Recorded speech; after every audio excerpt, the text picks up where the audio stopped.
I love traditions. Tradition comes in all forms, but a lot of them have something to do with a specific date or occasion and an action that follows by it. So where does tradition fit in when it comes to food? If you've seen my last video, I slightly touched on how traditions is a part of how we can influence our kids. It doesn't have to be a spoken tradition, but it could be something like a routine, a habit, a recurring experience. So let's talk about that. A lot of us have traditions when it comes to public holidays, birthdays, that type of celebration that happens every year. But what about traditions in our everyday lives? Traditions are important because it's a way to engage your kids and make a habit an experience rather than just a chore or just another day. Traditions make lasting memories. Traditions trigger us emotionally. It creates some sort of fun memory. And these memories are more likely to last and become positive ones than just rules around the dinner table. So here's some food for thought. How about turning Tuesday night dinners into Taco Tuesdays or Thai Tuesdays? What about trying meat-free Mondays? It doesn't have to start with the same letter as the day. Of course, it's just a fun way to do it. It could be barbecue nights. Barbecue is also something that sometimes could take a little bit more time, especially if you're not used to doing it all the time. But it's such a nice way to change what you're eating up, include a different kind of flavor into your meals. But whatever your favorite food is or your kids' favorite food is, pick a theme, pick a cuisine, pick a day, and repeat it every week. See where that takes you. You can change it up after a while. It doesn't have to be the exact same thing every week. But if you even wanted to make it fun, you could even have a little jar full of different themes or different cuisines and change it up every week. It could be foreign Fridays. Who knows? However you want to do it, that's what matters most. Traditions don't necessarily have to be a weekly thing. It could be a monthly or a fortnightly, like once a month, go to a different park and do a picnic.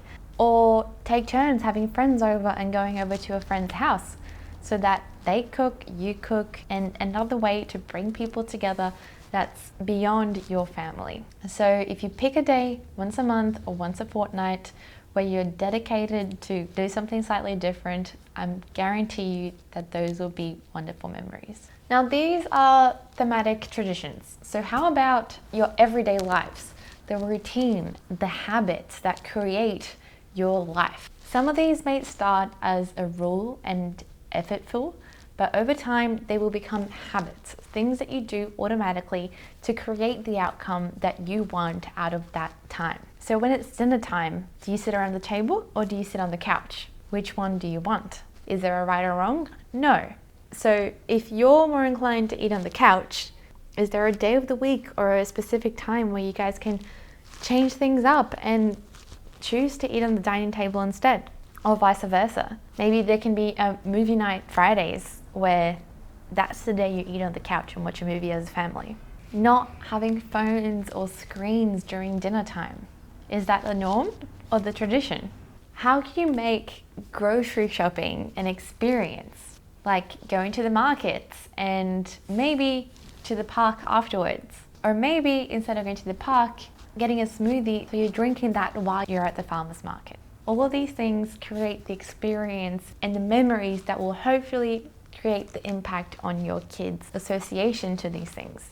Like grocery shopping is fun, not a chore. And hopefully it'll also help you enjoy these tasks as well, a bit more than you would. Lunchbox making after or before dinner, included as part of your routine. That way you're not stressed about it in the morning when you're trying to rush and get ready in time for school. And that way you have a little bit more time. When the kids ask to help out to make the lunchbox, you can actually dedicate the extra 5 minutes that will take to teach them how to chop an apple and not simply tell them we don't have time for this and discourage their interest and curiosity in trying to make their own lunchbox. It could be a day where people cook on different days. For example, dad cooks Wednesdays, mom cooks Thursdays, and it's cook with kid day on Saturdays or Sundays. Bulk prepping is something, in the terms that I like to do it, is usually sauces, dips, slow cooking something and freezing it. These are all things that your kids can absolutely be involved, whether it's storing it up in different containers, peeling something, pressing the button to start the food processor. All of these things, a lot of the kids enjoy. So instead of you doing these things and them being on their iPad or off doing something else, why not include them in these daily tasks? Try to include your kids in the cooking process. Those are also really important memories that they will remember. And it's also a wonderful life skill that will help them be functional adults who can take care of themselves and not rely on microwave meals or takeaway. Surely you want that for them, right? I understand that when you include your kids, they have a different pace and it might take a little bit longer, which is why I recommended doing this on weekends and not on a weeknight. But the more you do it, the more confident they will be, and over time they might start actually reaching up to your speed. So start on the weekends and work your way up to letting them help as well during the weeknight. If they ask to help, I'd recommend don't deny them the privilege of wanting to be part of what you're doing as well. Sometimes you might have to take a deep breath, but it's worth it in the end, trust me. More likely than not, if they were part of the preparation, they're more likely to enjoy the meal. They're more likely to be excited to eat it, even if it's something that usually they wouldn't quite like. But because they were a part of putting it together, they will be more inclined to give it a try, even if they still don't like it. So give that a go. When it comes to daily tasks and spending time with your kid, I'll find that the approach towards these things that parents have is kind of, when my kid is at school, or when my kid is at daycare, or when my kid's at soccer practice, this is when I do all these things.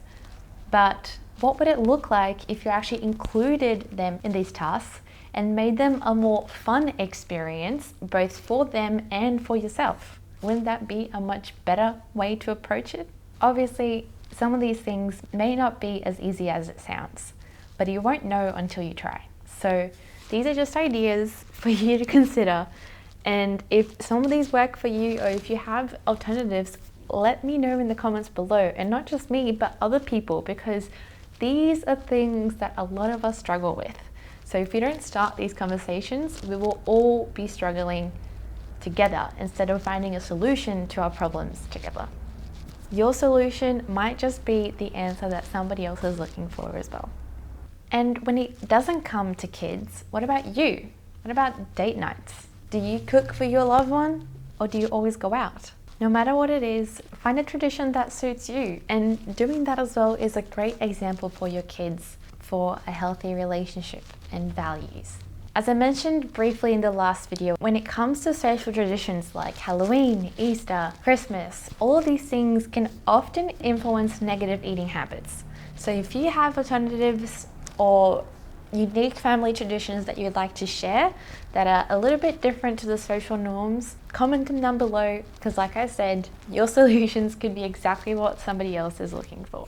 And I'm really curious to find out what you do as well. That's a little bit different. For me, growing up, some of my traditions around these things were every birthday, me, my grandma, and my auntie, we would spend a couple days making all the food for the party. And my mom would usually be on decorations. So I love being part of DIYing of the decoration, of making all the food leading up to the party, because the parties themselves, I have very faint memories, but the making and the preparation of the party is what I remember. So if you want to give your kids more long-lasting memories as well, how can you turn these rituals, these traditions into an experience, a memorable experience? When it comes to food, what to cook, what to swap out, bulk prep, cooking with kids, all of these things, I'm actually working on something special, on something unique, a whole resource page of recipes for you to access really easily, so that when you're in doubt, when you're looking for inspiration, when you want to do something but you're not quite sure how to,